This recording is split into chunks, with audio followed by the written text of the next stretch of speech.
Bonjour. Aujourd'hui, j'ai un grand nombre de petits résultats. Et pour cette raison, j'ai une liste devant moi juste pour ne pas oublier l'ordre des résultats. Je vais commencer par l'inégalité triangulaire de Ruja dont je vous ai donné l'énoncé la semaine dernière, mais je vais le répéter. Alors, si on a deux sous-ensembles d'un groupe abélien, deux sous-ensembles finis, on définit la distance distance de Ruja entre A et B comme A moins B, la taille de A moins B divisée par la moyenne géométrique des tailles de A et B. Et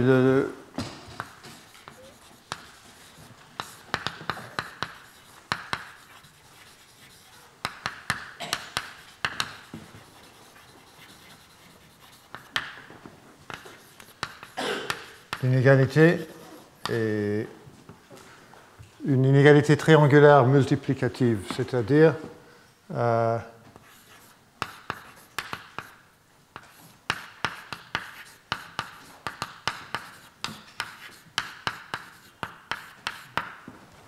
a ça. Et si on prend les logarithmes, comme j'ai dit la semaine dernière, on arrive à une inégalité triangulaire additive. Alors,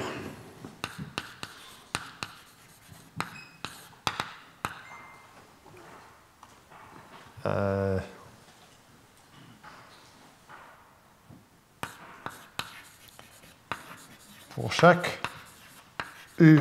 Alors, l'idée va être de... il y a quelque chose que je voulais dire avant. Si on développe l'inégalité en utilisant la définition, on arrive à... Il suffit de prouver, c'est équivalent, mais voilà, il faut prouver, peut-être c'est mieux que dire, il faut prouver que la taille de A moins B multipliée par A moins C multiplié par B est au plus la taille de A moins B multiplié par B moins C. Ce que j'ai fait là est développer les deux côtés en utilisant la définition et j'ai multiplié par la taille de A multiplié par la taille de B et la taille de C, et j'arrive à cet énoncé-là. Si je divise par racine carrée de B, racine carrée de B, racine carrée de A, racine carrée de C, c'est la même chose, c'est équivalent. Et maintenant,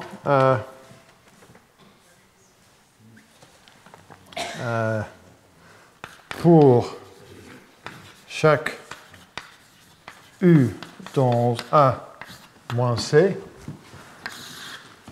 soit AU dans A et CU dans C, tel que AU moins CU égale U. Si U est dans l'ensemble A moins C, par définition, il existe A dans A et C dans C, tel que A moins C égale U. Je vais choisir, je vais faire un choix d'éléments comme ça, et c'est n'importe comment, je peux faire le choix. Et je vais définir une application de A moins C fois B à A moins B fois B moins C. Et si je peux définir une injection, c'est fini, c'est l'idée, par phi de UB. Alors c'est la seule chose que je peux écrire maintenant. égale AU moins B, B moins CU. Ça me donne un élément de A moins B fois B moins C. Alors, si phi UB égale XY, alors X plus Y égale AU moins CU égale U. Et donc,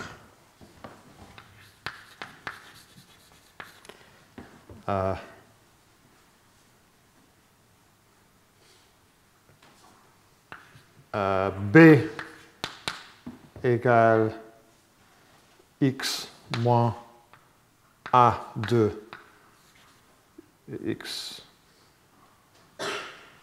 égale A de X moins X. Parce que A de X égale A de U, et si je soustrais AU moins B, j'arrive à B. Donc si je vous donne X et Y, je peux, si vous me donnez X et Y, je peux vous donner U et B, et donc c'est une injection. Alors, phi est une injection, et la preuve est terminée. Pourquoi A de X est défini si pourquoi ce X doit être dans A? Parce qu'il est dans A moins B.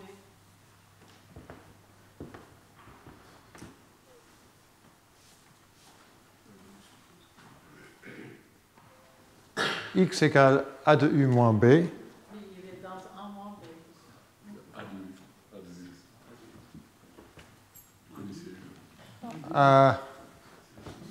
Je voulais dire X plus Y, désolé. Merci Sol. Parce que c'est X plus Y qui égale U. Merci pour ça. Et maintenant, un autre lemme. Je ne suis pas sûr qu'on va utiliser ce lemme-là, mais c'est juste pour une comparaison avec une version entropique de l'inégalité triangulaire. Alors maintenant, on a lemme de recouvrement de Ruja.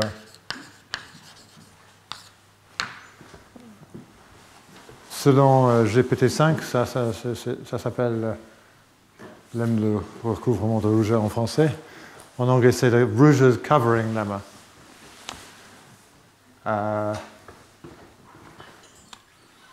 Soit A, B de sous-ensemble fini d'un groupe abélien G. Alors, il existe un sous-ensemble X de A tel que A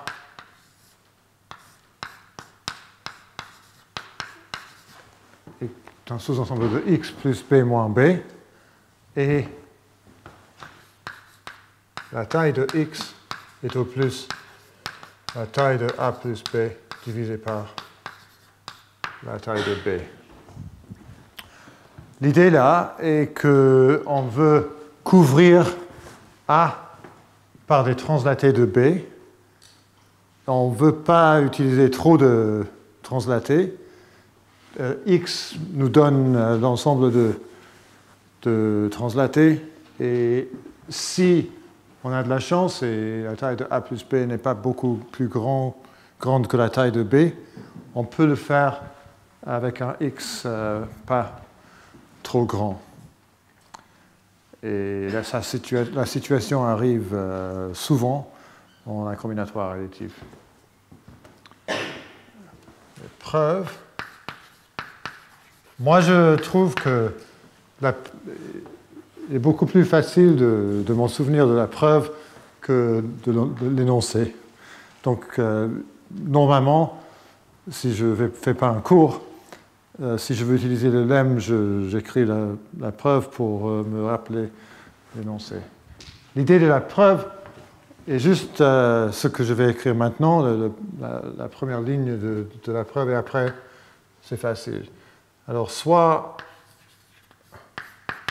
x dans A maximal tel que les sous-ensembles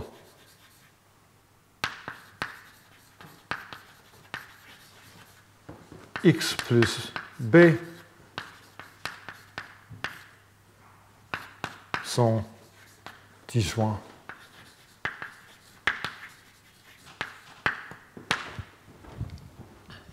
Et maintenant, on va vérifier que cet x-là marche.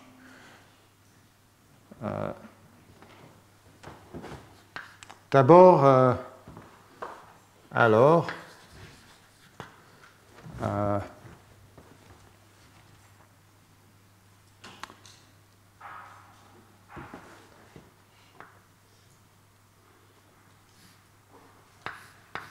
x multiplié par b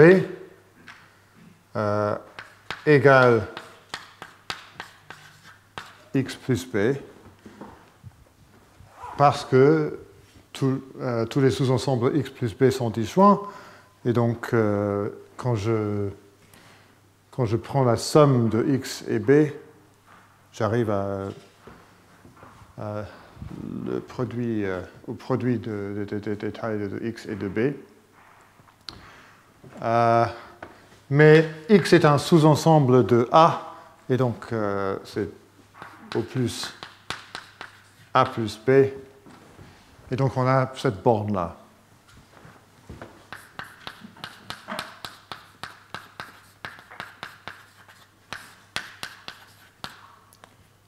Mais il faut montrer que A est un sous-ensemble de x plus b moins b.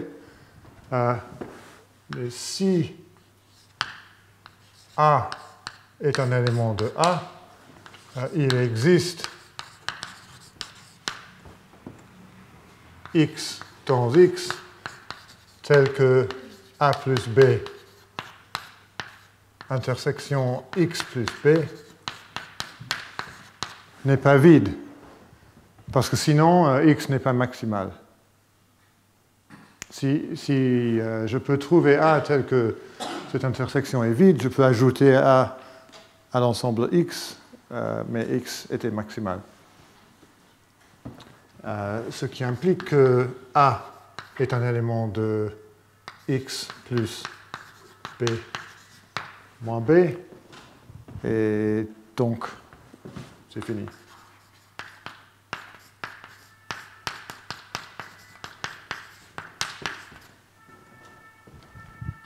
Parce que A était arbitraire.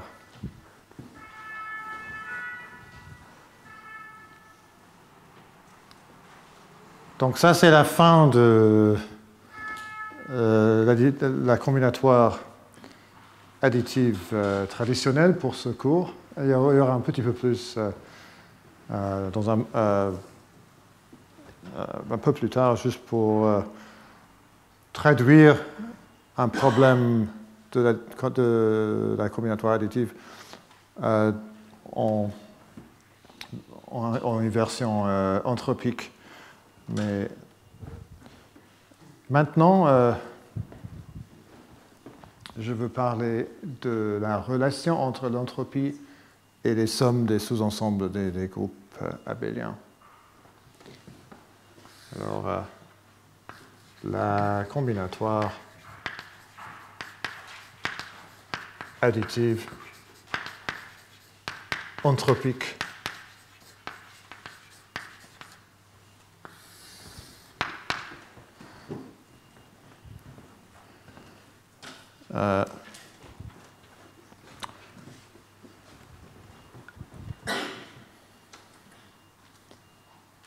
Alors, je vais commencer par une définition très très importante, et après on va prouver beaucoup de faits concernant cette définition.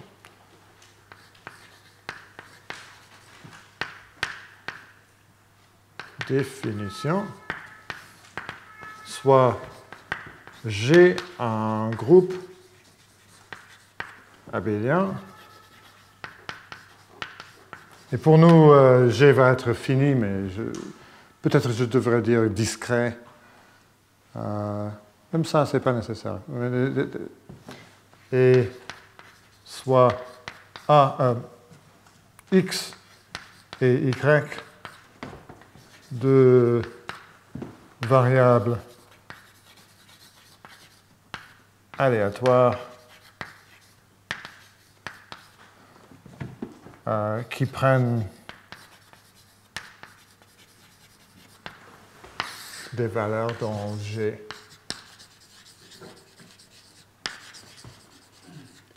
Et comme toujours, X et Y sont des variables discrètes. Et je veux dire que l'ensemble de valeurs prises par X est fini. Alors, les variables aléatoires sont juste comme avant. Et la distance entre X et Y est juste pour avoir une distinction entre la distance de rougeur anthropique et la distance de rougeur pour les ensembles là-bas. Je vais écrire avec des parenthèses carrées, avec un, je ne sais pas le dire en français, semicolon. Crochet, merci. Un crochet entre les deux. Égal. C'est une définition un peu subtile.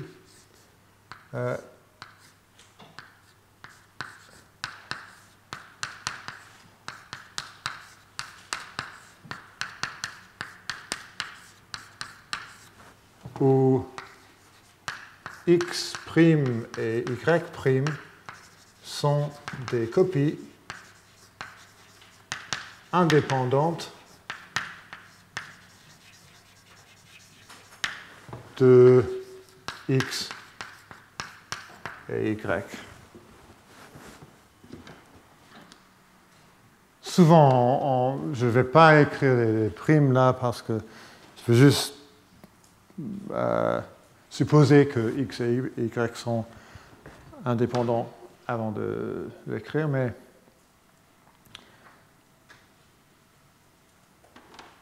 si on regarde un petit peu, on voit que ce n'est pas aussi différent que ça de la définition ici, parce que si je prends les logarithmes ici, j'arrive à le logarithme de la taille de A moins B moins la moitié du logarithme de la...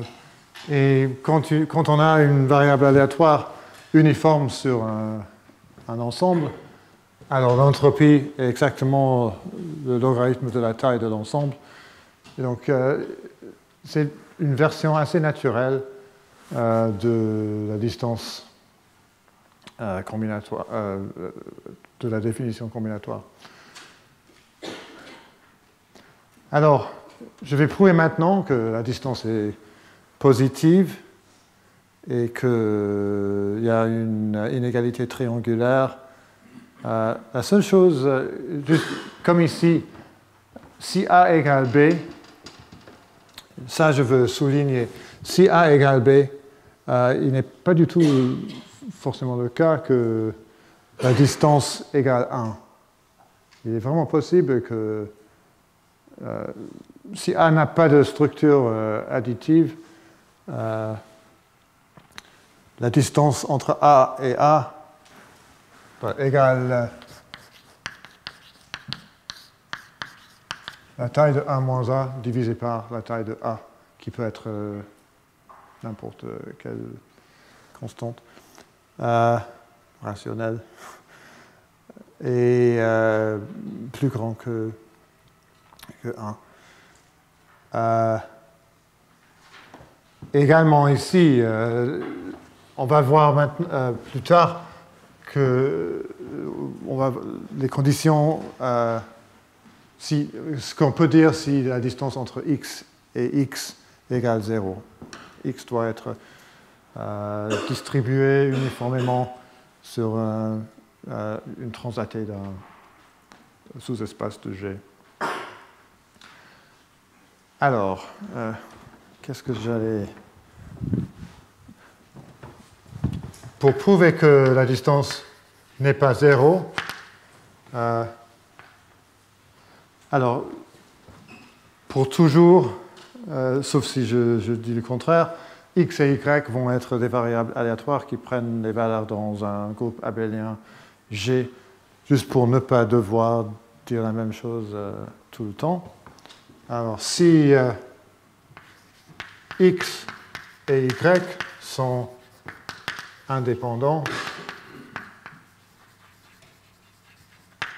alors h de x plus y, ou plus ou moins y,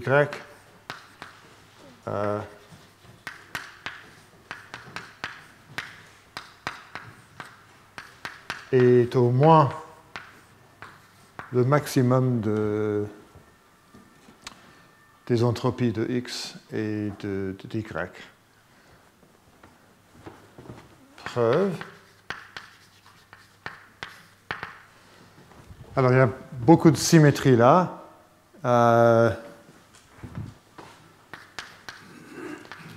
Par symétrie, il suffit de montrer que h de x plus y est supérieur ou égal à h de x. Parce que je peux échanger les rôles de x et y et je peux remplacer y par moins y sans changer l'entropie d'y par invariance. Mais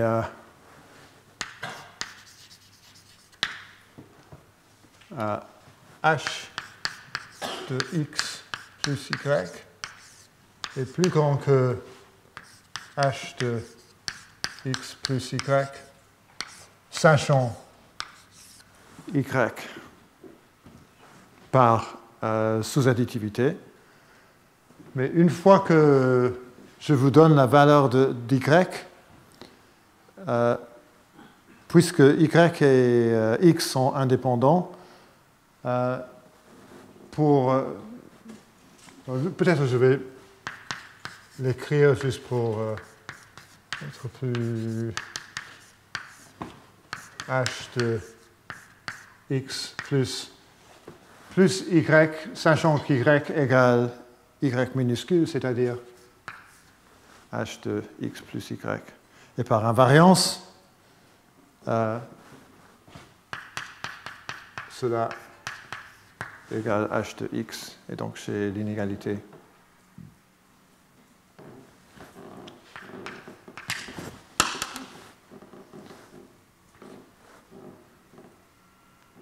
Alors c'est assez facile, et maintenant, juste de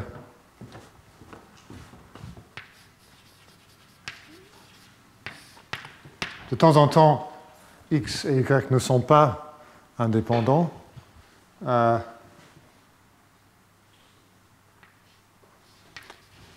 Sans l'indépendance,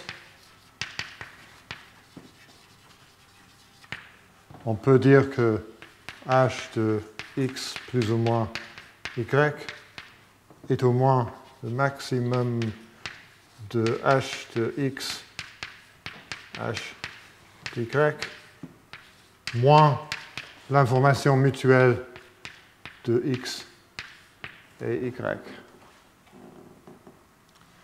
Et la preuve, on commence par comme avant, et h de x plus y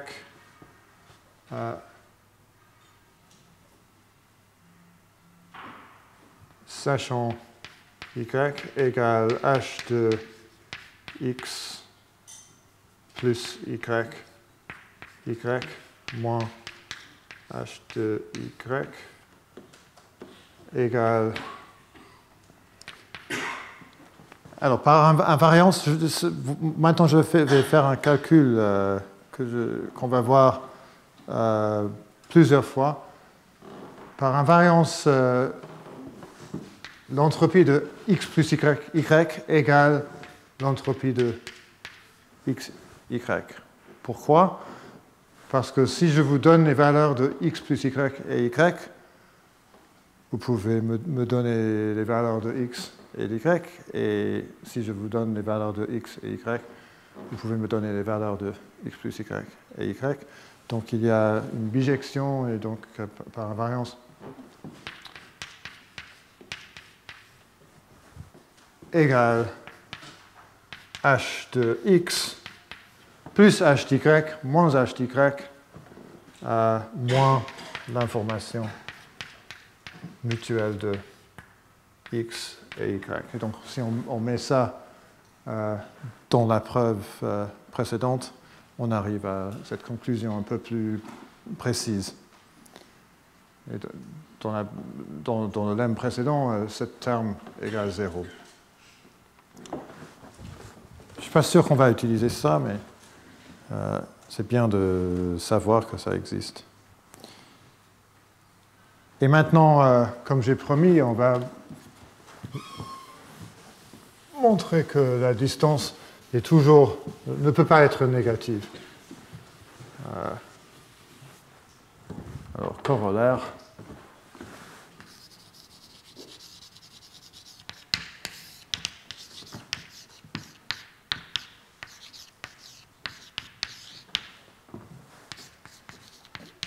Preuve. On peut supposer que x et y sont indépendants.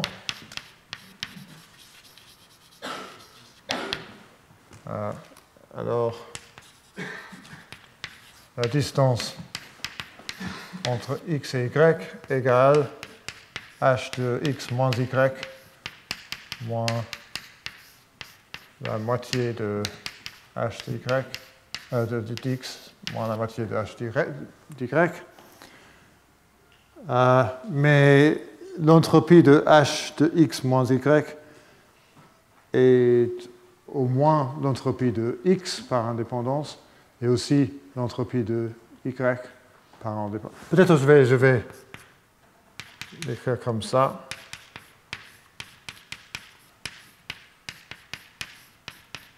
Juste pour être...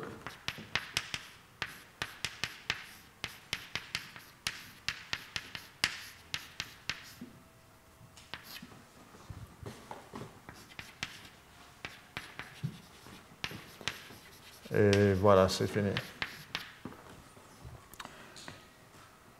Ou on peut le dire autrement, on peut dire h de x moins y est au moins h de x est au moins h de y, et donc c'est au moins la moyenne des deux.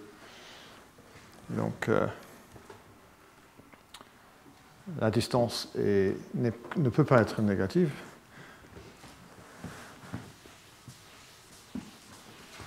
Et maintenant un lemme un tout petit peu plus sophistiqué.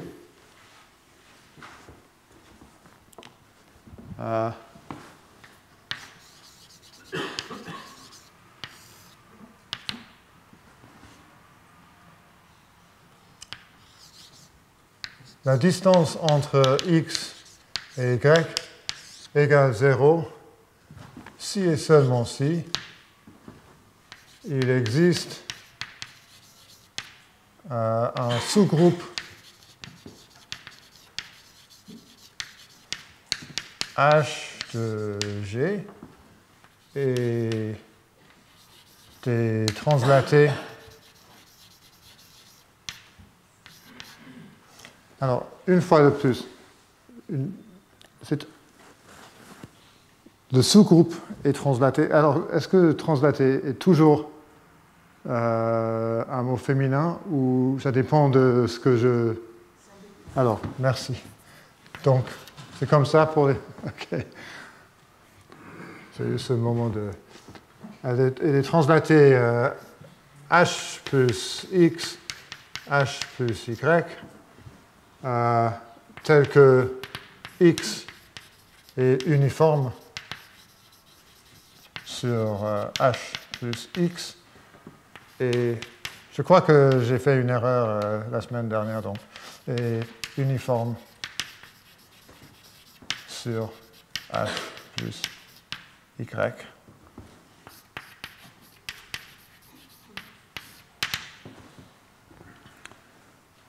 Alors, je vais faire la direction facile d'abord. Si X, Y sont uniformes sur H plus X, H plus Y, alors X moins Y est uniforme sur H plus X moins Y.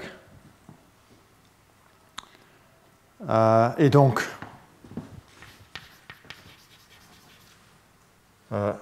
X moins Y, X et Y ont entropie égale à le logarithme de la taille de H, ce qui implique que la distance entre X et Y égale 0. Le logarithme de H moins la moitié de logarithme de H moins le logarithme de la taille de H. L'autre direction,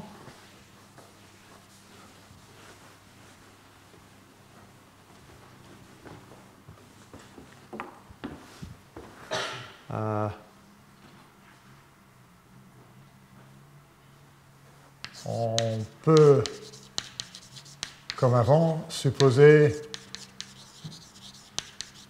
que X et Y sont indépendants.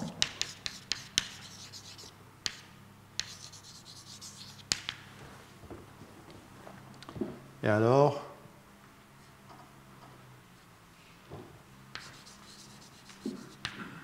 si H de X moins Y égale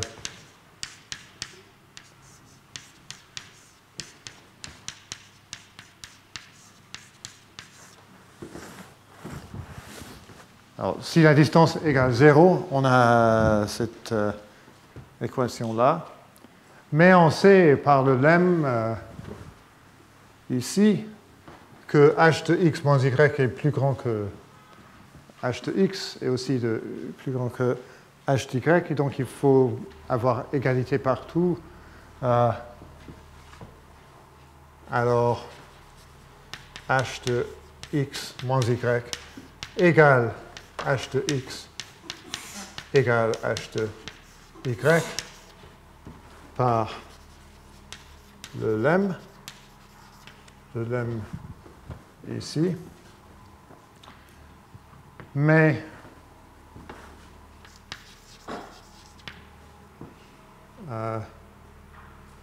h de x égale h de x moins y sachant y. Comme on a vu par ici, une fois que je vous donne la valeur de y, ce qui reste est de savoir la valeur de x qui ne dépend de la valeur de y. Et donc, on a cette égalité-là.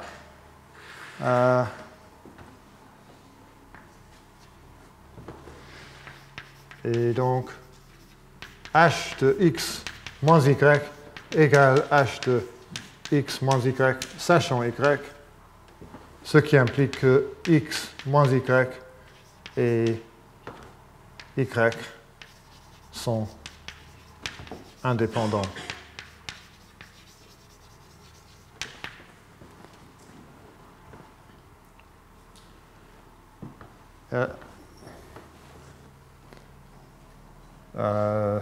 Alors, je vais définir quelques ensembles. Soit Sx, l'ensemble de x dans G, tel que la probabilité que x égale x n'est pas 0, et également Sy égale l'ensemble de valeurs prises par y avec une probabilité non zéro.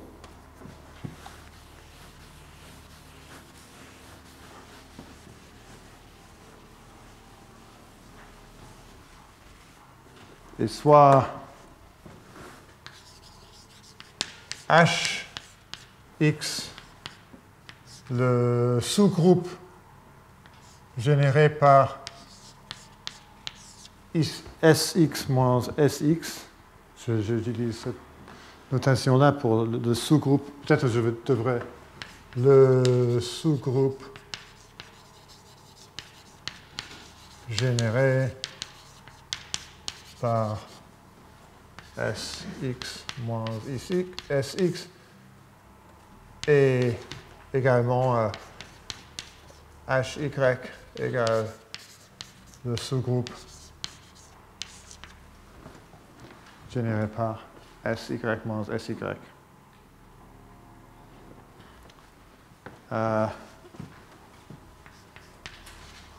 Alors, pour tout y et z dans Sy, tout y et z,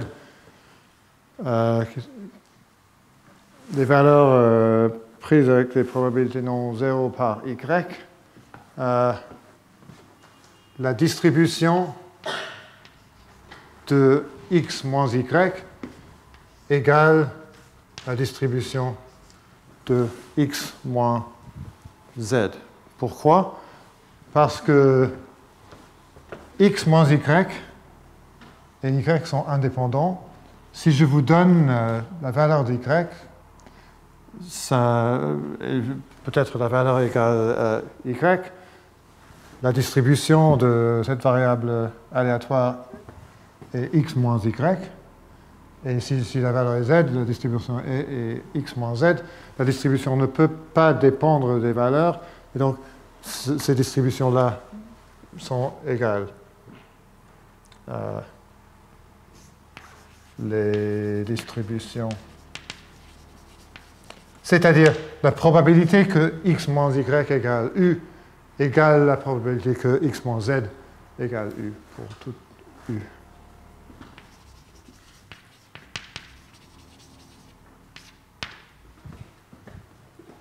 C'est la notation que j'utilise. Et ça implique que la distribution de x égale la distribution de x plus y moins z. Alors, si je prends une translatée de cette variable aléatoire par un élément de Sy moins Sy, je ne change pas la distribution. Et donc, c'est la même chose pour... je peux répéter ça. Et donc, x a la même distribution que x plus w pour tout w dans h d'y, en répétant ce que je viens de faire, autant que je veux.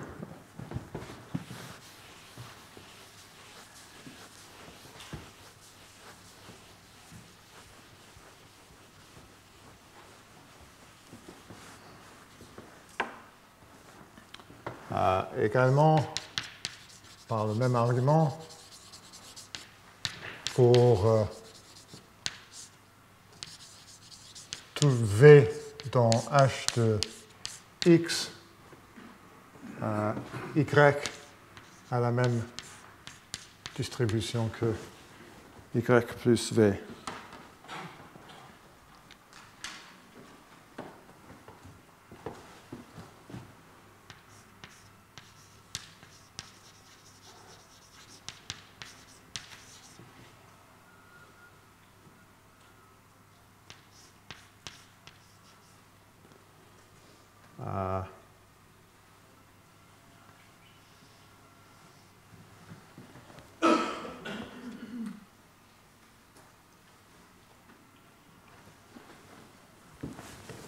Que Sx plus Hy est un sous-ensemble de Sx. Parce que la distribution ne change pas quand j'ajoute un élément de Hy. Et donc, Hy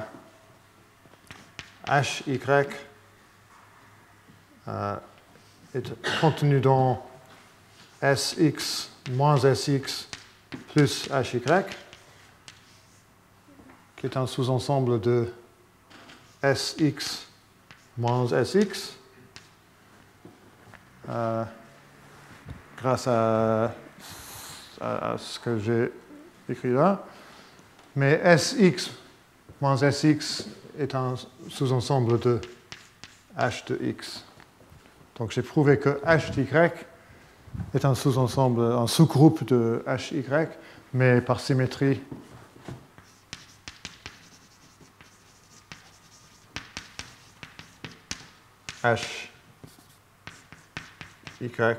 x est un sous-groupe de Hy. Alors soit H égale H de x égale H de y. Alors on a égalité partout, donc Sx moins Sx égale Sy moins Sy égale H. Et on a fini, parce que ça nous dit que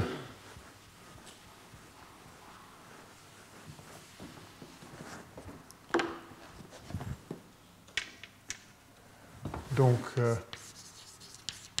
pour tout x dans Sx et tout u dans H, la probabilité que x égale x égale probabilité que x égale x plus u et x moins Sx est un sous-ensemble de x plus h, un sous-ensemble de h, et donc x est uniforme sur x plus h. Pour toute x dans Sx et pour tout y dans Sy, y est uniforme sur y plus h. Et on a trouvé notre sous-groupe avec les deux translatés qu'on désirait.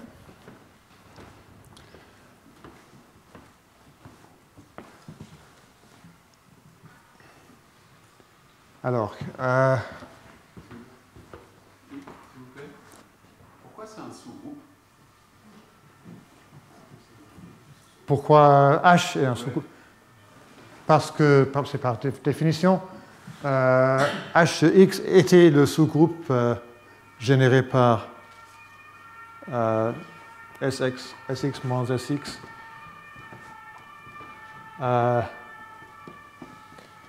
Alors, je n'ai pas dit ça, mais on peut avoir un sous-groupe infini, par exemple si G égale Z, mais dans ce cas-là,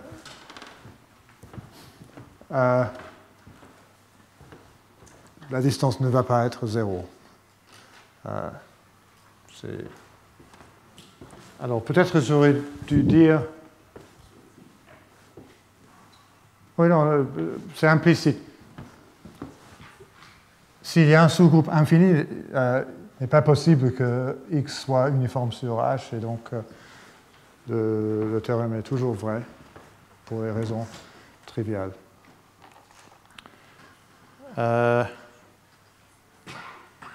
Bien. Maintenant, on a le temps pour l'inégalité triangulaire.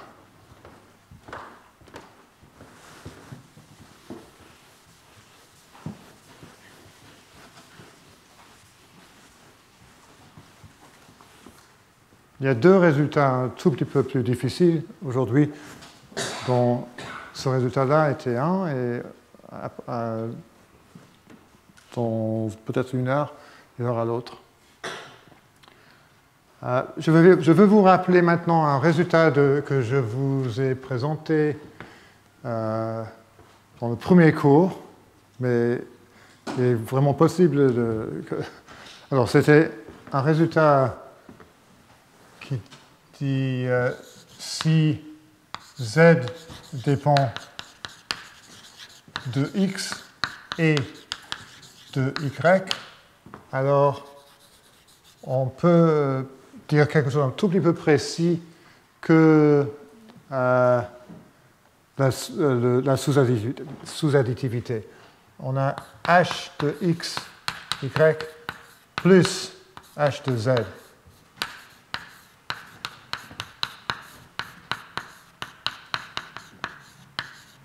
Alors, je rappelle.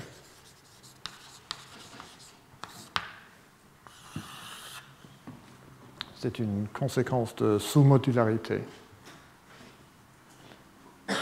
Ça, on va utiliser pour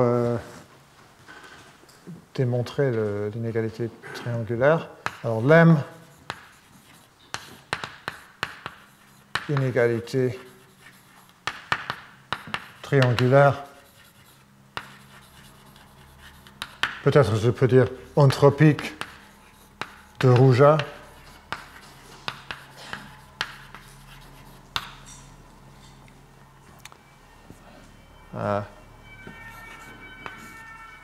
Alors,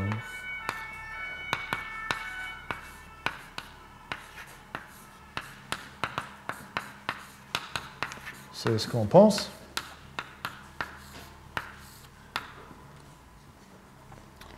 La distance entre x et z est au plus la distance entre x et y plus la distance entre y et z.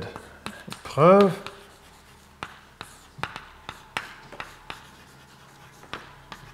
Il faut montrer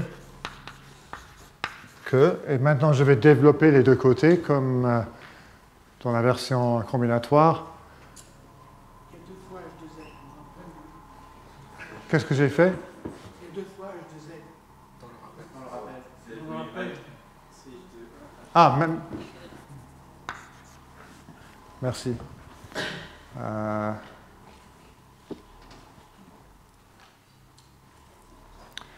Si je développe les deux côtés, ici j'ai h de x moins z, moins la moitié d'h de x, moins la moitié d'h de z.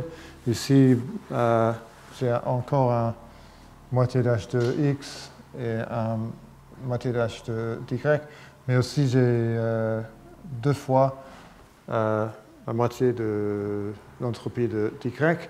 Donc j'arrive à ça.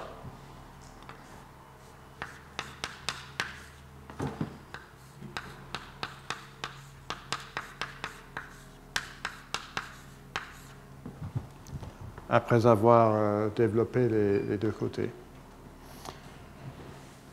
Et ça a l'air d'être un tout petit... ça ressemble un petit peu à la sous-modularité. Alors, ce n'est pas une grande surprise qu'on va utiliser une version de sous-modularité dans la preuve.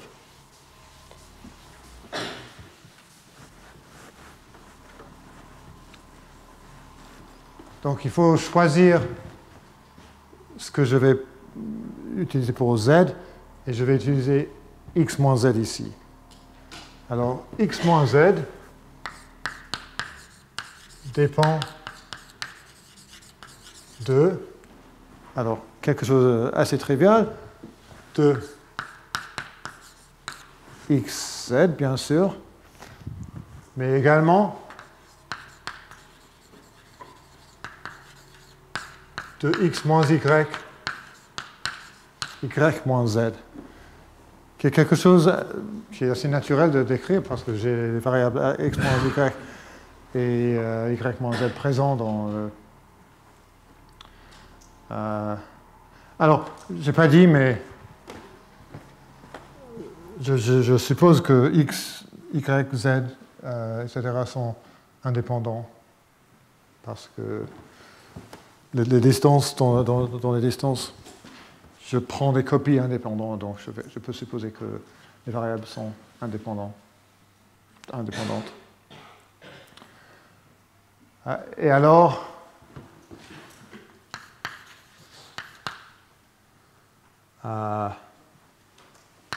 qu'est-ce que je peux écrire? Je peux écrire h de x, z, x moins y,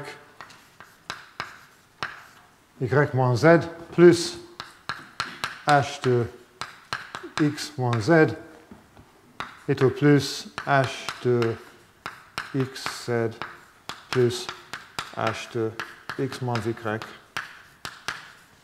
y moins z. Je vais remplacer x par xz et désolé, x par x moins z et y par x moins y, y moins z. Et maintenant, encore je vais utiliser l'invariance pour simplifier ce terme-là. Si je vous donne x et x moins y, vous pouvez me donner x et y. Et donc, si je vous donne ce quadruplé de variables aléatoires, vous pouvez me donner x, y et z. Et si je vous donne x, y et z, vous pouvez me donner ce quadruplé. Et donc, on a h de x, y, z plus h de x moins z est au plus h de x, z. Et maintenant, je vais utiliser aussi sous-additivité, plus h de x moins y, plus h de y moins z. Donc, j'ai fait deux choses. J'ai utilisé l'invariance pour ce terme-là et sous-additivité pour ce terme-là. Et maintenant, c'est fini parce que par indépendance, ce terme-là égale la somme des entropies de x, y et z, et ce terme-là égale la somme des entropies de h de x et z. Donc j'ai une cancellation et j'arrive à ce que je veux. H de x moins z plus h de y est au plus h de x moins y plus h de y moins z.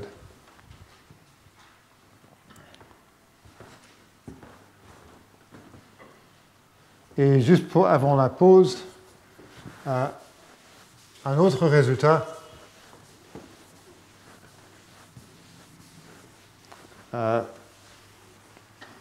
Prouvé de la même manière en utilisant ce fait-là.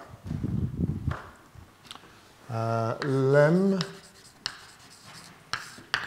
la sous-modularité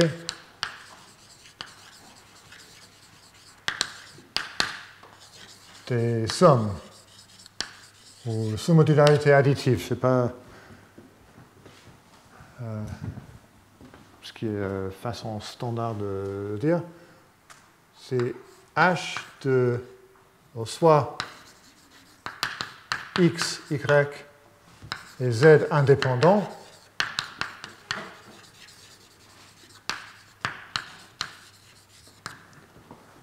h de x, y, non, c'est pas du tout ce que je voulais, que h de x plus y plus z plus h de z est au plus h de x plus z plus h de y plus z.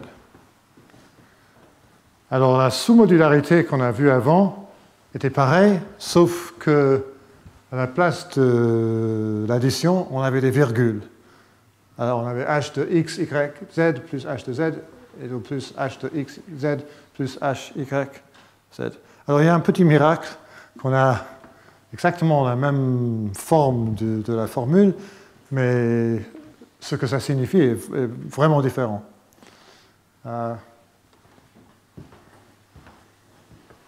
Alors, preuve.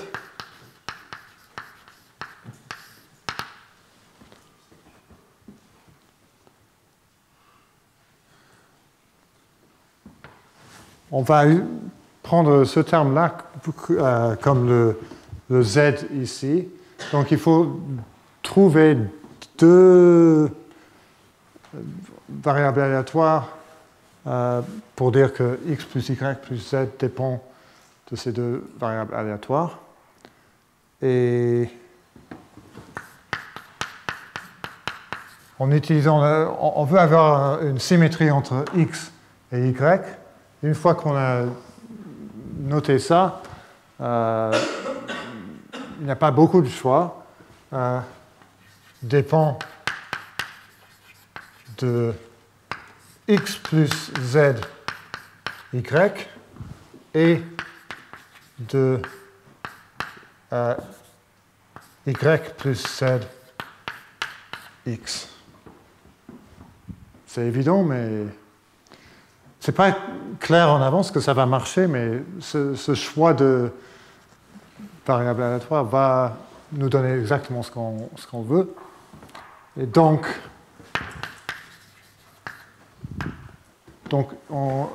je vais utiliser encore une fois ce principe.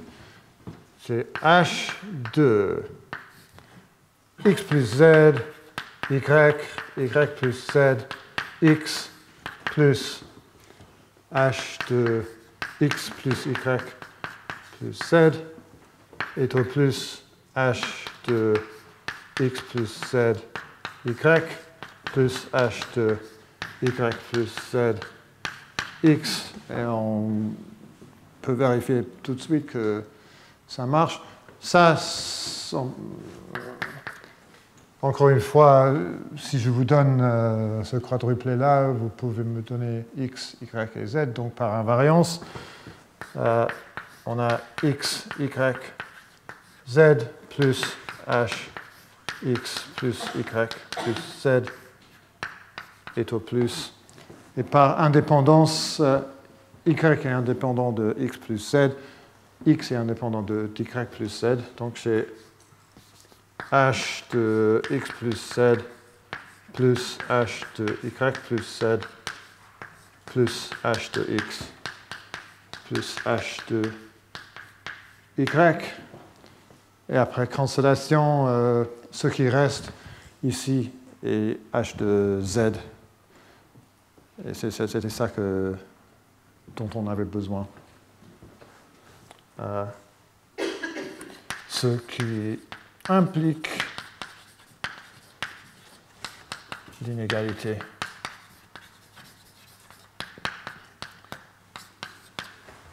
Alors, après la pause qui commence maintenant, on aura quelques conséquences de la sous-modularité additive.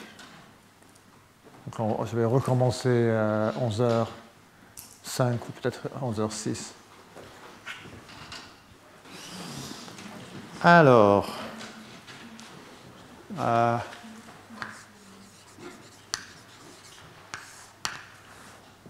quelque chose de très facile pour commencer.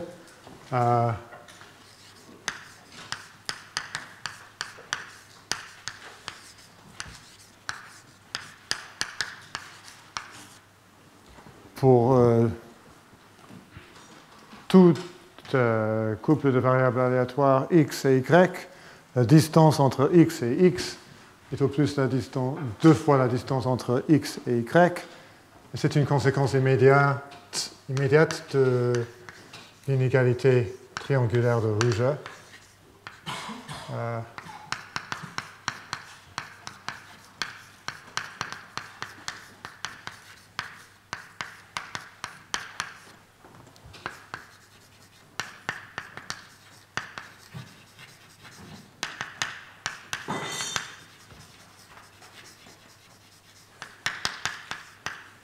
Dans un espace métrique, utiliser cette inégalité serait un peu bête, mais dans ce contexte-là, de temps en temps, il est utile de temps en temps, on veut avoir une borne sur x et x, on a une borne sur la distance de x et y, et donc on peut utiliser ce lemme facile.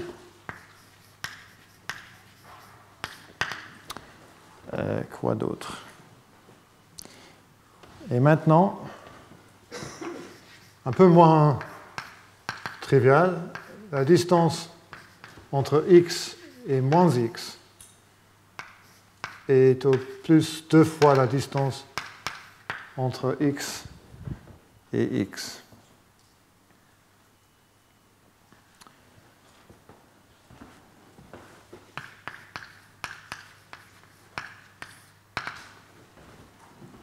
Preuve. La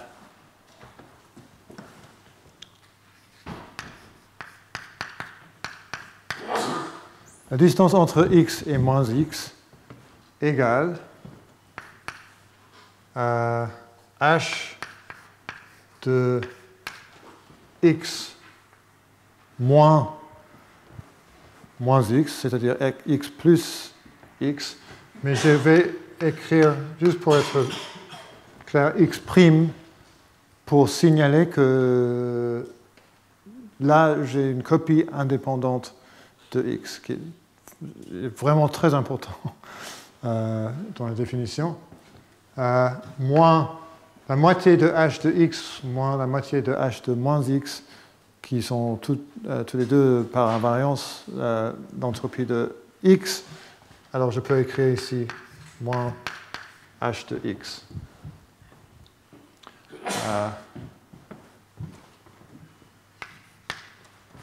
Et je veux un terme de la forme h de x moins x prime. Et là, j'ai x plus x prime. Donc, je vais introduire une variable pour me donner le moins, me donner moins x. Alors, je vais juste tricher un tout petit peu. J'ai introduit une variable x double prime qui est une autre copie indépendante de x et x prime. Et par le lemme d'avant, quand on ajoute une variable aléatoire indépendante, l'entropie ne peut pas diminuer. Donc, je n'ai rien fait. Et maintenant, je vais utiliser la sous-modularité des sommes.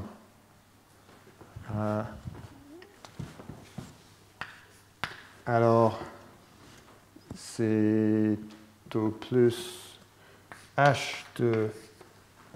Alors, je vais prendre x, y et z.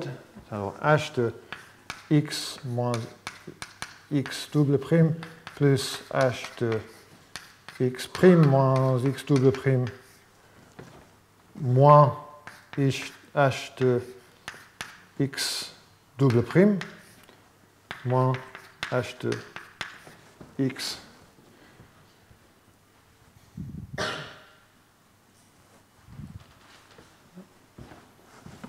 Peut-être je vais par sous modularité des sommes.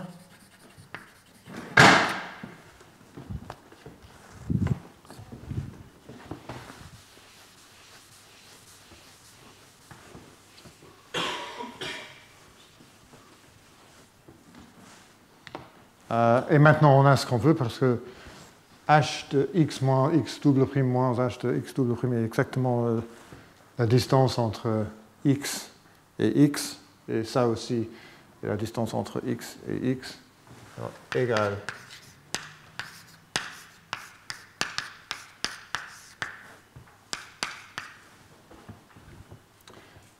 et à peu près le même argument nous donne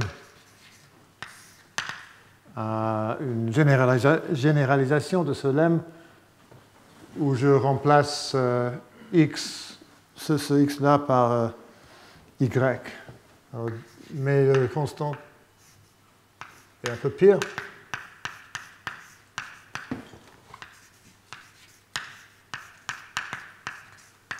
J'ai un 3.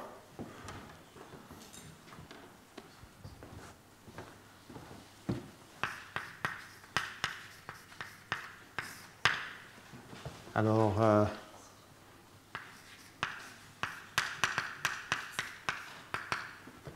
ici j'ai h de x plus y. Je vais supposer que x et y sont indépendants. Moins h de x divisé par 2 moins h d'y divisé par 2.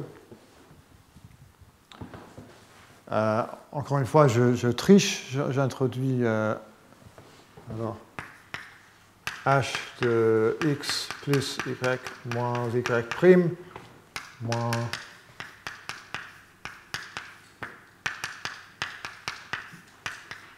et maintenant j'utilise sous modulalité et plus h de x moins y prime plus h de y moins y prime moins h.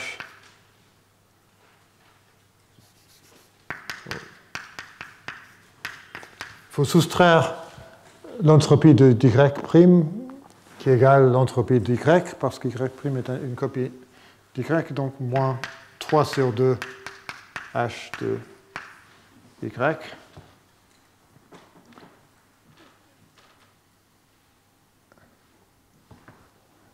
Égale, alors la distance entre x et y égale h de x moins y prime moins la moitié de h moins la moitié de hy.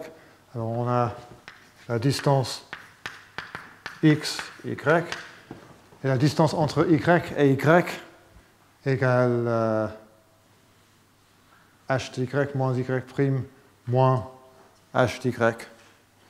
Et donc, on a plus la distance entre y et y. Et maintenant, je vais utiliser l'inégalité triviale pour dire que la distance entre y et y est au plus 2 fois la distance entre x et y.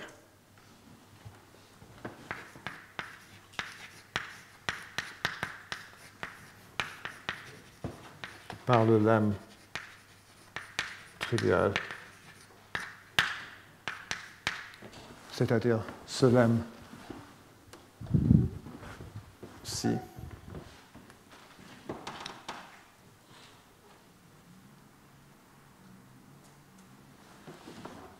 Je l'ai appliqué à y et pas à x. Avec les rôles de x et y échangés.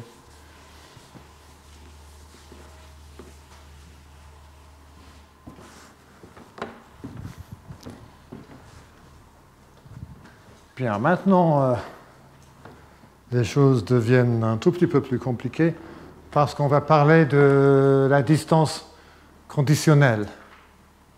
Et ça va être très important, mais un petit peu difficile à absorber au début.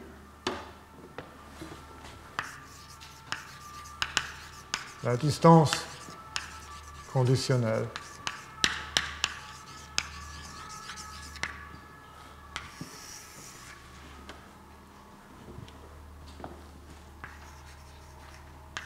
Soit x, y, u et v, des variables aléatoires.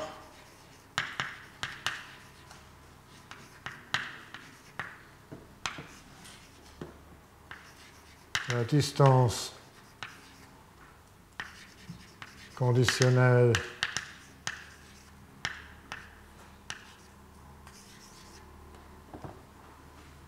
d de x sachant u, y sachant v, et par définition, la somme, la définition est assez naturelle. La somme sur u et v, probabilité que u égale u, probabilité que v égale v, la distance entre x sachant u égale u, y sachant v égale v.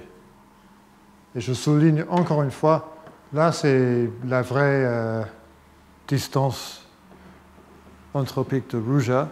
Donc j'ai pris, une fois que je sais que u égale u et v égale v, je prends des copies indépendantes de x et de y, ou des copies indépendantes conditionnelles de x et y. Alors c'est juste la moyenne de la distance entre x et y, sachant que u égale u, sachant les valeurs de u et v. U et v sont indépendants.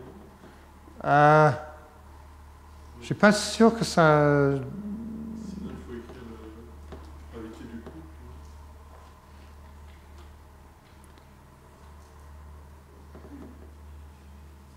Je crois que... Parce que j'ai écrit la probabilité que u égale u et que v égale v. Et donc j'ai pris les copies indépendantes ici et le produit des probabilités là. Je n'ai pas dit probabilité que uv égale uv. Et donc je crois que même si u et v sont dépendants, implicitement j'ai pris des copies indépendantes, ou quelque chose comme ça.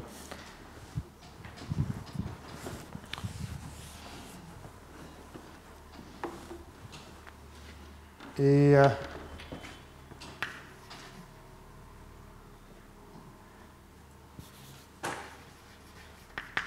soit x, y et u des variables aléatoires,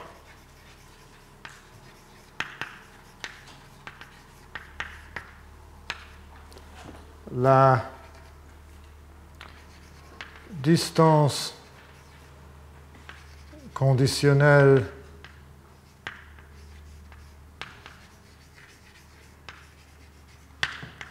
simultanée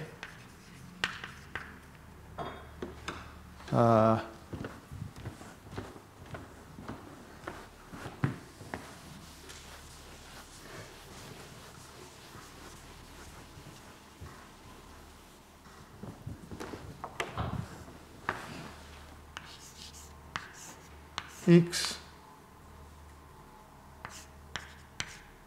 y, double ligne là, sachant u, l'idée maintenant est que là, j'ai pris une valeur de U, une valeur de V, et j'ai conditionné. Maintenant, je veux prendre la même valeur de U dans les deux cas. Alors, égale la somme sur U dans U, probabilité que U égale U, la distance entre X, sachant que U égale U, Y, sachant que U égale U. Alors maintenant ici, il y a une vraie dépendance entre les deux conditions parce que c'est la même condition.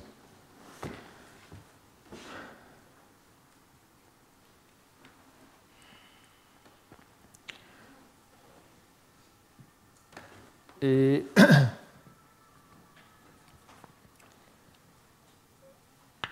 si X prime égale prime, soit X prime égale prime une copie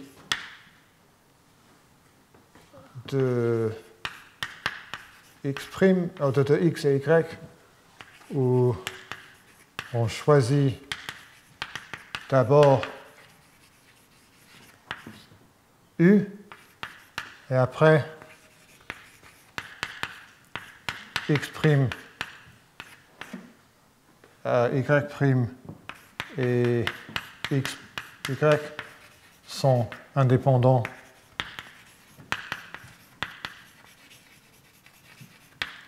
sachant U. Alors,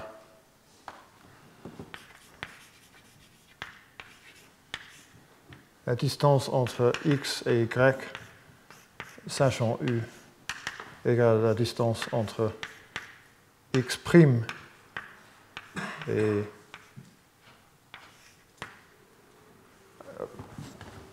c'est pas ça, égale H de X' moins Y' moins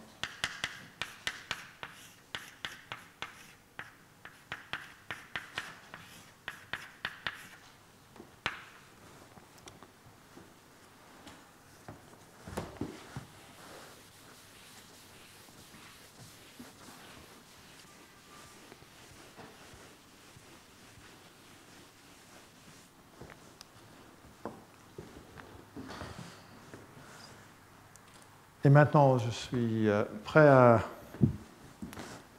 vous donner l'énoncé du deuxième résultat un petit peu compliqué d'aujourd'hui,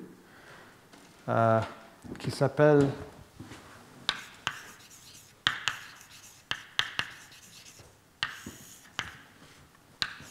alors,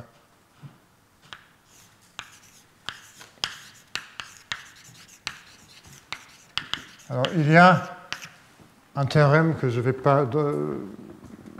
dont je ne vais pas parler beaucoup dans ce cours, mais que j'ai présenté il y a peut-être 3 ans dans mon cours, qui s'appelle le théorème Balog-Semerady-Gowers.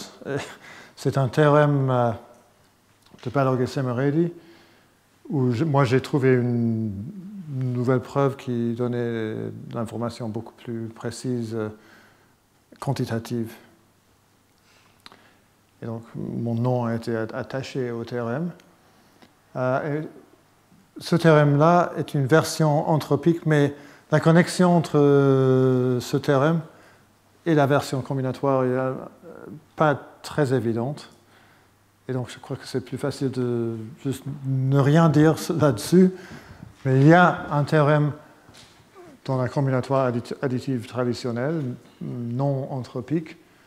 Et ce théorème va jouer un rôle un peu pareil, mais pas identique à ce théorème-là. Alors, c'est pour cette raison-là que le théorème s'appelle ainsi. L'énoncé va être un peu... Je suis désolé, mais l'énoncé va être un peu mystérieux. La preuve aussi. Mais On verra la semaine prochaine ou peut-être la semaine d'après que ça va être très utile à un certain moment. Je vais peut-être essayer d'indiquer la raison pour laquelle le théorème est utile. Mais pour l'instant, c'est un grand mystère. Soit A, B, deux variables aléatoires,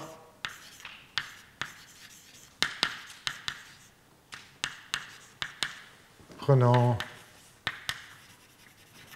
des valeurs dans un groupe abélien G, comme toujours. Alors, la distance conditionnelle de A et B, sachant A plus B, et ça c'est une distance conditionnelle simultanée, est au plus 3 fois l'information mutuelle de A et B, plus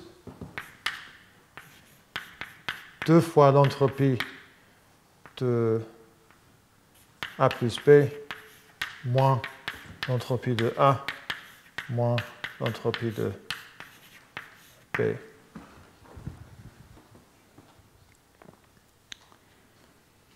Excusez-moi, je me suis un peu perdue avec cette définition. Est-ce que vous ne définissez pas 2 fois la même chose? Quelle est la différence entre les deux parties de cette définition? Il n'y a aucune différence. C'était juste une autre façon d'expliquer. Oui. Désolé, je n'ai pas été suffisamment clair. Quelque chose qu'il faut souligner, parce que c'est très important. A et B ne doivent pas...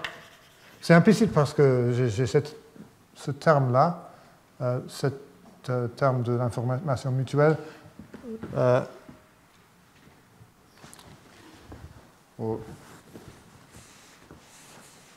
ne sont pas supposés indépendants.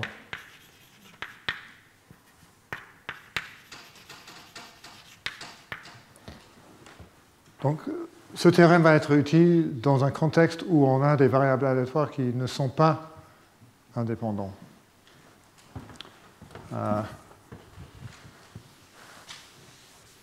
Et pour nous, le contexte où ça va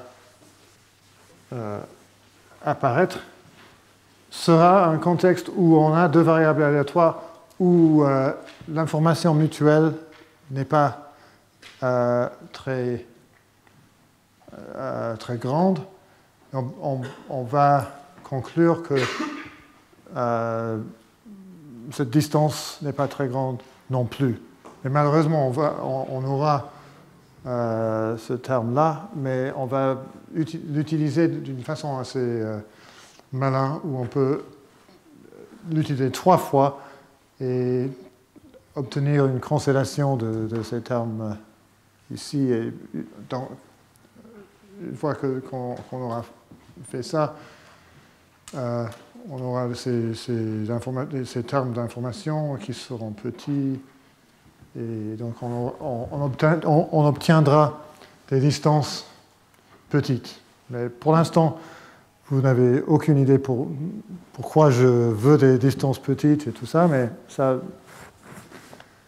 deviendra plus clair plus tard quand je vous donne le théorème, le grand théorème de ce cours, de cette partie du cours. Alors, la preuve est un grand calcul Et donc, c'est pour ça que j'ai dit que la preuve aussi est un peu mystérieuse. On fait un gros calcul et à la fin, on arrive à cette formule.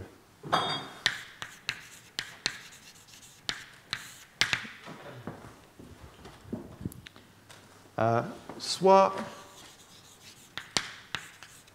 A1, B1 et A2, B2, deux copies de A, B qui sont telles que A1 plus B1 égale A2 plus B2 égale A plus B et A1, B1, A2, B2 sont indépendants, sachant A plus B. Alors, je choisis d'abord la valeur de la somme, et après, je choisis A1 et B1 qui ont cette somme-là, et je choisis indépendamment A2 et B2 qui ont cette somme-là, selon la distribution de A plus B. La distribution conditionnelle de A plus B, sachant A plus B, de A et B, sachant A plus B. Alors, la distance de A et B, sachant A plus B, égale la somme sur U, probabilité A plus B égale U, H de A1. Alors, je veux une valeur de A, une valeur indépendante de B. Donc, je vais prendre A1 et B2, qui sont indépendantes sachant A plus B. Alors, A1 moins B1, sachant A plus B égale U, moins H de A1, sachant A plus B égale U, moins H de B2, sachant A plus B égale U. Et ça, je peux simplifier. Égale. Alors ça, là, j'ai la formule de l'entropie conditionnelle de A1 moins B1, sachant A plus B. A plus B égale A1 plus B1. Donc, je peux écrire H de... qu'est-ce que j'ai fait? Je voulais dire B2. J'ai dit ça, mais j'ai écrit B1. C'est important. H de A1 moins B2, sachant... Alors, je vais... A plus B égale A1 plus B1. Donc, je peux écrire ici A1 plus B1, moins H de A1. Là, j'ai la formule de l'entropie conditionnelle de A1, sachant A plus B, et A plus B est égal à A1 plus B1. Et donc, c'est A1, sachant A1 plus B1, moins la moitié H de B2, et A plus B égale A2 plus B2 aussi. Donc, A2 plus B2. Donc, c'est une formule pas aussi compliquée que ça, mais ça va devenir un peu plus compliqué avant la fin de la preuve. Je vais commencer par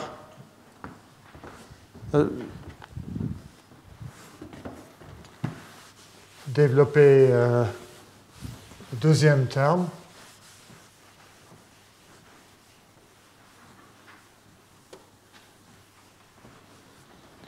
Alors, H de A1 sachant A1 plus B1 égale h de A1 virgule A1 plus B1 moins h de A1 plus B1 égale h de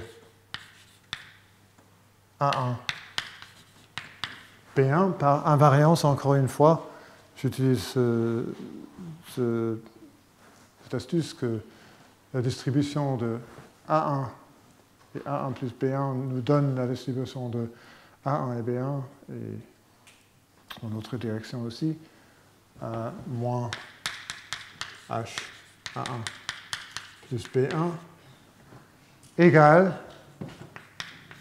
H de A plus H de B moins l'information mutuelle de A et B moins H de A plus B.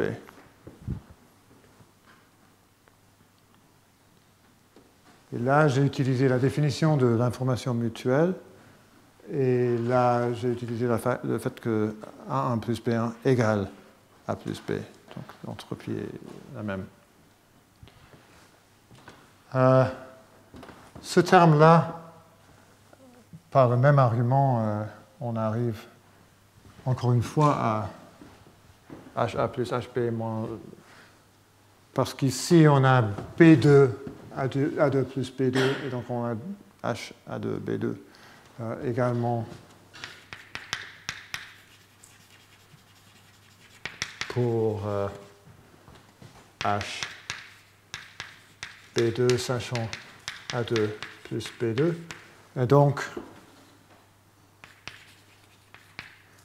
la distance entre A et B, sachant A plus B, égale H A1 moins B2, sachant A1 plus B1, moins, alors, il y a ça, la moitié de ça et la moitié de ça, et donc on arrive à HA moins HB, plus l'information mutuelle de A et B, plus H de A plus B. Et ça commence à nous donner les termes qu'on désire, mais il y a toujours ce terme-là. Maintenant, je vais utiliser sous-additivité, juste pour dire que c'est au plus. Je vais oublier le conditionnement là, et donc c'est au plus A1 moins B2 moins HA moins HB plus l'information mutuelle plus H de A plus B. Alors, il faut obtenir une borne supérieure pour H de A1 moins B2. Pour l'instant, ça a l'air assez simple, mais malheureusement, je vais utiliser sous-modularité pour remplacer ce terme-là par 3 termes. Et donc, ça devient de nouveau un peu compliqué. On a simplifié, mais il faut recompliquer les choses. Alors, je vais oublier tout ça par sous-modularité, pas de somme, mais juste sous-modularité de variables aléatoires.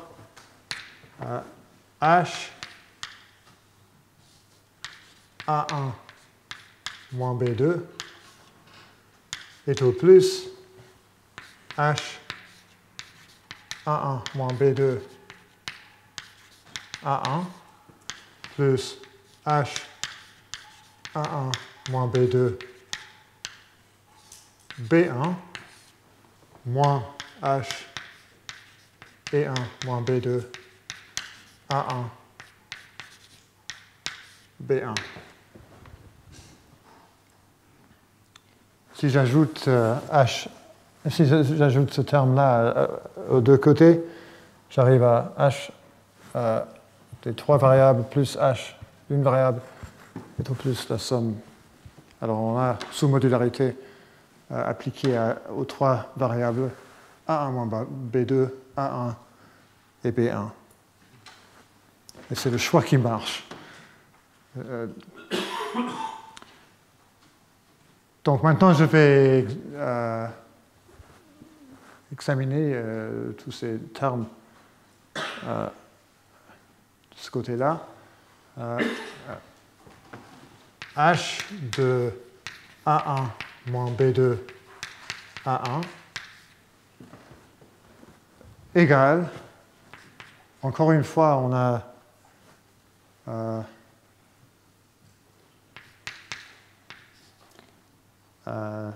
si je vous donne A1 et A1 moins B2, on a les valeurs de A1 et de B2. Alors c'est A1 et B2. A1 et B2 ne sont pas indépendants.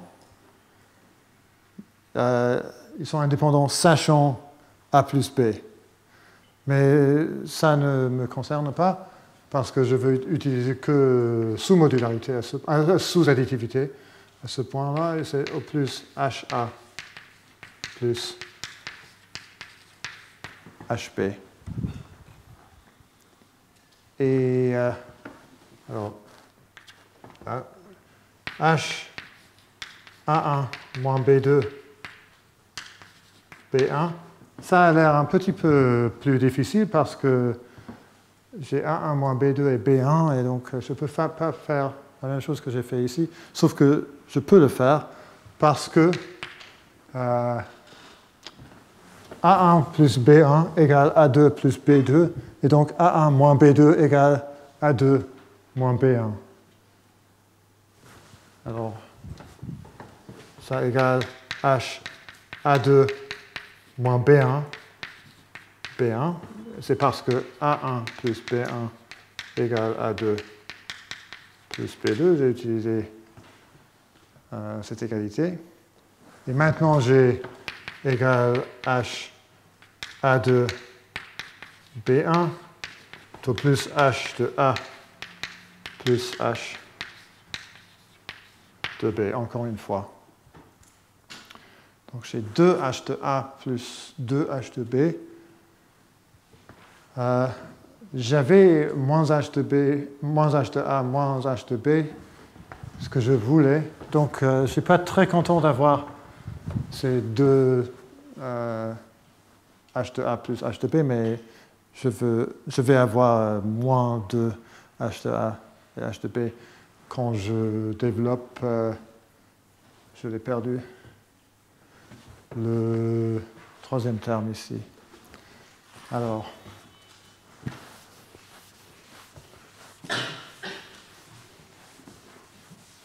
on approche la fin.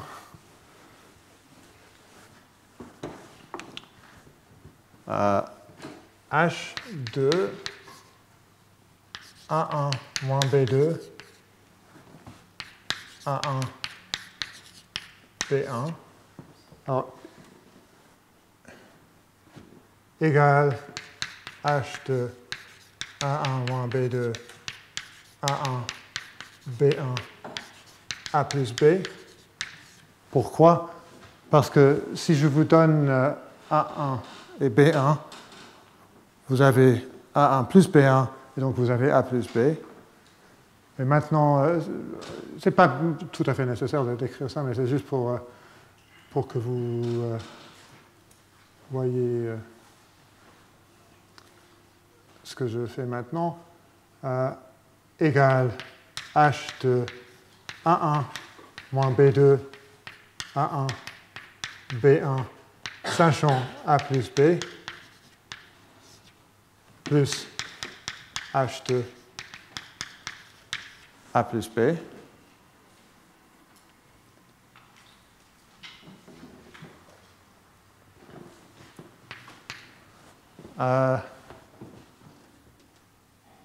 juste pour être sûr. Oui, j'avais h de... Ah non, tout va bien. Une fois que ça me donne la valeur de A1 et A1 moins B2 me donne B2, et B2 et A plus B égale A2 plus B2, et donc A plus B et B2 me donnent A2 aussi. Et donc tout cela égale H de A1, B1, A2, B2, sachant A plus B, plus H de A plus B. Alors je crois que je devrais répéter ça parce que peut-être pour moi c'est un peu plus familier. Une fois que je sais la valeur de A plus B, je sais la valeur de A1 plus B1 et la valeur de A2 plus B2. Dans ce contexte-là, l'information contenue dans A1 moins B2, A1 et B1 égale l'information dans A1, B1 et A2, B2. Et maintenant, maintenant on va utiliser pour la première fois l'information que A1 et B1 et A1, B1 et A2, B2 sont indépendants, sachant A plus B. Et donc, cela égale 2H de A, B, sachant A plus B, plus H de A plus B, parce que A1, B1, A2, B2 sont indépendants, sachant A plus B.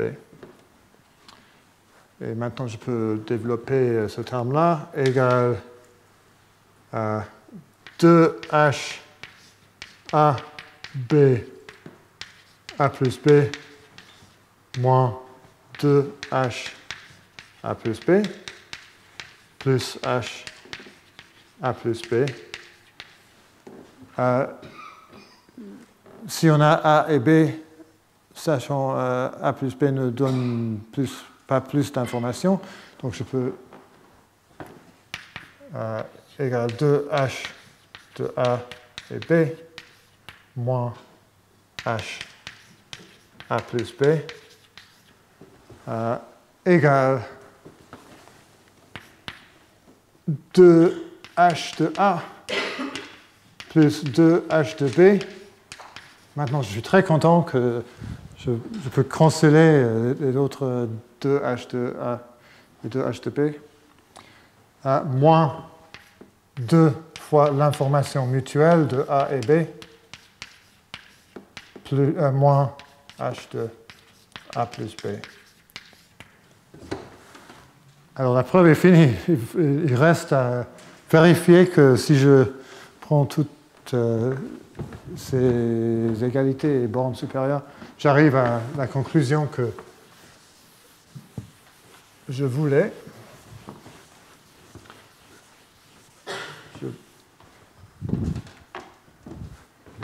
Alors, la distance AB, sachant A plus B est au plus. Alors, qu'est-ce qu'on avait?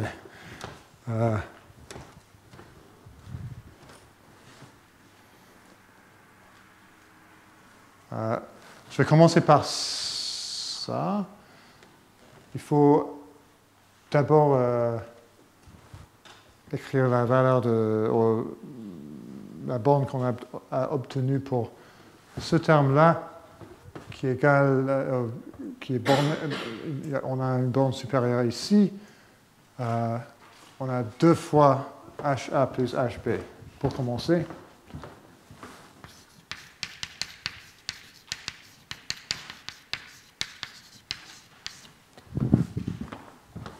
et le troisième terme est une égalité. C'était important parce que On soustrait la troisième terme, on ne peut pas avoir une bande supérieure. Et donc on va soustraire tout cela. Moins 2HA moins 2HB plus 2 fois l'information plus H de A plus B. Et ce qui reste, j'ai perdu encore une fois,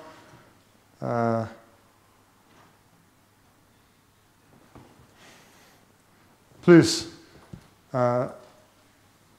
moins HA moins HB plus l'information plus H de A plus B. Alors moins H de A moins H de B plus l'information mutuelle de A et B plus H de A plus B égale 3 fois l'information mutuelle plus 2 fois l'entropie de A plus B moins l'entropie de A moins l'entropie de B. Alors,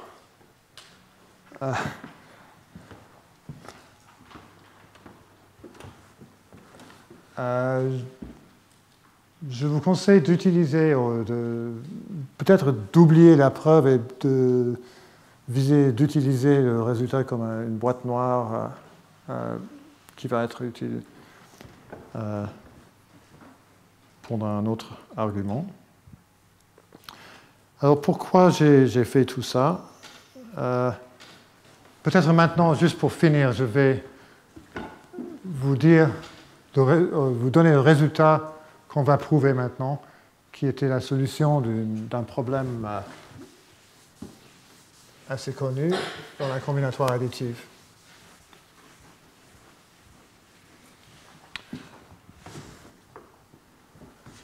Je crois que j'ai déjà dit que dans la combinatoire, on est très intéressé aux combinatoires additives. On est très intéressé par la structure des ensembles A tels que la somme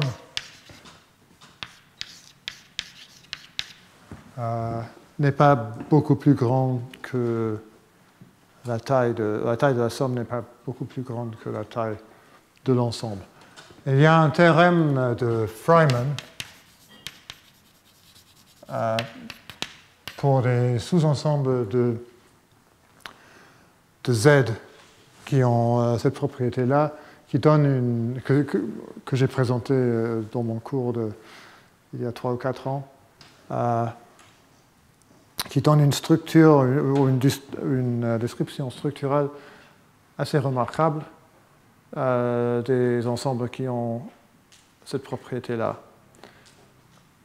On peut poser la même question pour les sous-ensembles des groupes, des autres groupes abéliens. Et pour nous, on va parler des sous-ensembles de F2 puissance n. Et il y a un résultat de Ruja que si A est un sous-ensemble de F2 puissance n et A plus A, on peut remplacer 2 par P ou voire Q par un autre corps fini. Mais je vais juste donner la version pour F2 puissance n. Alors, il y a un sous-espace H de F de puissance n. Si je regarde F de puissance n comme un espace vectoriel, tel que A est un sous-ensemble de H et la taille de H est au plus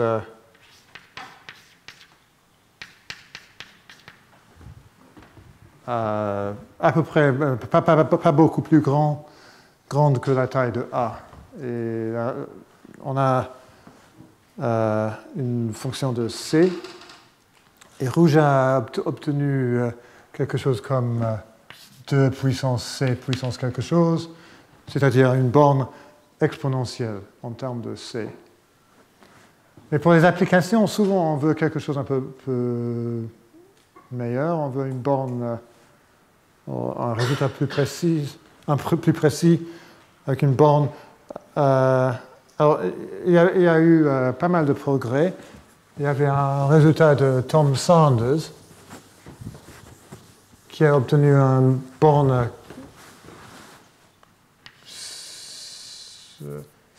E puissance logarithme C puissance 5 ou quelque chose comme ça. J'ai oublié si le 5 est correct, mais une borne quasi polynomiale pour ce théorème.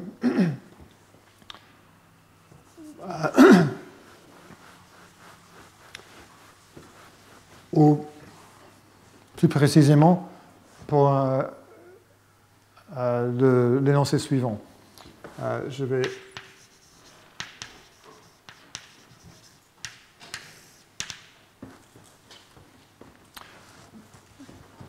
je n'ai pas beaucoup plus de temps, donc je vais donner le théorème qu'on va prouver. Il existe un polynôme P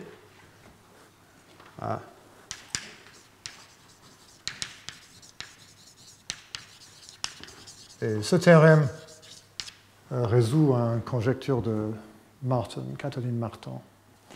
Il existe un polynôme P tel que pour chaque sous-ensemble de f2 puissance n, si A plus A